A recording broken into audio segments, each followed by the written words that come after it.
Hello বন্ধুরা, শুভ সন্ধ্যা।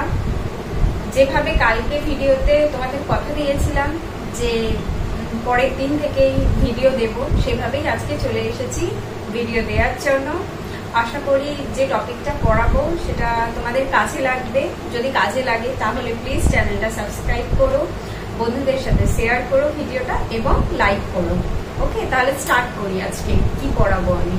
তো আজকে আমি পড়াবো মিশেল ফুকো বা মিশেল ফুকোর যে জ্ঞান এবং পাওয়ার, যেটাকে আমরা ক্ষমতা বলে থাকি, জ্ঞান এবং ক্ষমতার যে সম্পর্ক সেটা নিয়ে তোমাদের একটা ছোট্ট করে উদাহরণ দিয়ে বোঝাবো, যাতে তোমাদের বোঝাটা একটু সহজ হয়। মিশেল ফুকোর আগে আর একজন সমাজতাত্ত্বিক ছিলেন ফ্রান্সিস বেকন। বেকন বলেছিলেন যে যাদেরই জ্ঞান আছে তাদেরই ক্ষমতা আছে। কি বলেছিলেন? যে যাদের কাছে জ্ঞান আছে তাদের কাছে ক্ষমতা আছে। সমাজতাত্ত্বিক বেকনের এই ধরনের কথাকেই মিশেল ফুকো পরবর্তীকালে সমালোচনা করে নতুন একটি ধারণাকে সমাজে নিয়ে এসেছিলেন। কি উনি বলেছিলেন? যে নয়, যাদের ক্ষমতা আছে তাদের কাছে জ্ঞান আছে। মানে বলতে পারো যে ফ্রান্সিস বেকনের কথাটা পুরো উল্টে দিয়েছিলেন। বেকন বলেছিলেন যে যাদের কাছে জ্ঞান আছে তাদের কাছে ক্ষমতা আছে, কিন্তু ফুকো বলছেন যে না, যাদের কাছে ক্ষমতা আছে তাদের কাছে জ্ঞান আছে, এবং এই ক্ষমতা ও জ্ঞান একে অপরের সাথে ওতপ্রোতভাবে জড়িত। হ্যাঁ, এদের সম্পর্কটা ভীষণ গভীর। কাউকে মানে দুটো বিষয়কে কখনোই আলাদা করে আমরা স্পেসিফিক ভাবে দেখতে পারি না। তো সেটা উনি বিভিন্ন রকম উদাহরণের মধ্যে থেকে বুঝিয়েছিলেন, সেটাই আমি তুলে ধরছি তোমাদের কাছে।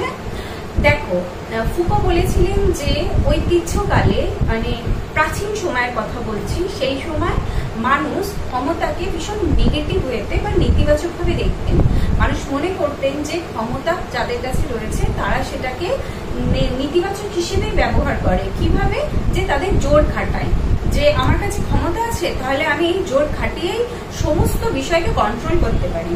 কিন্তু মিশেল ফুকো বলছেন বর্তমান সমাজে এটা ইতিবাচক হিসেবেও কাজ করে। এটা কোনটা? আমাদের ক্ষমতা। ক্ষমতা ইতিবাচক ওয়েতেও কাজ করে, এবং ক্ষমতা শুধু কিছু পার্সন, কিছু সংখ্যক ব্যক্তি বা কিছু সংখ্যক গোষ্ঠীর মধ্যে আবদ্ধ নয়। মানে আমি বলতে চাইছি যে উনি উদাহরণ দিয়েছিলেন যে ক্ষমতা শুধুমাত্র সরকার বা নেতাদের হাতেই আবদ্ধ নয়, ক্ষমতা চারিদিকে ছড়িয়ে রয়েছে, সমস্ত মানুষের মধ্যেই ছড়িয়ে রয়েছে।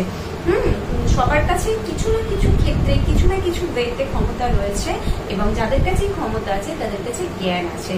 যেমন একটি উদাহরণ দিই, যে আমাদের সমাজে ডাক্তার এবং রোগীদের সম্পর্ক নিয়ে, ঠিক আছে, ডক্টররা তাদের জ্ঞানকে কাজে লাগিয়ে এমন কিছু ঔষধি সম্পর্কে গবেষণা করেন, এবং সেগুলোকে রোগীদের ওপর প্রয়োগ করে বা ব্যবহার করে রোগীদের সুস্থ করে তোলেন।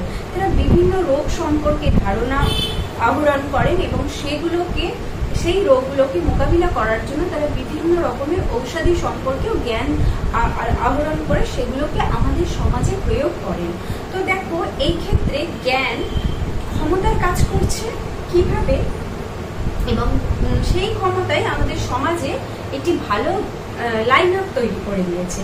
কিভাবে? আমার জ্ঞান আছে, অ্যাজ এ ডক্টর আমার জ্ঞান আছে, সেই জ্ঞানটাকে কাজে লাগিয়ে আমি নতুন ধরনের ওষুধ সমাজে নিয়ে আসছি, এবং সেই ওষুধ ব্যবহার করেই কিন্তু সমাজ আরো উন্নত হচ্ছে, আরো সামনের দিকে এগিয়ে যাচ্ছে। তো দেখো, এক্ষেত্রে তো ক্ষমতা এবং জ্ঞানকে ইতিবাচক ওয়েতেই ব্যবহার করা হয়েছে, কোনো নেতিবাচক ভাবে ব্যবহার করা হয়নি।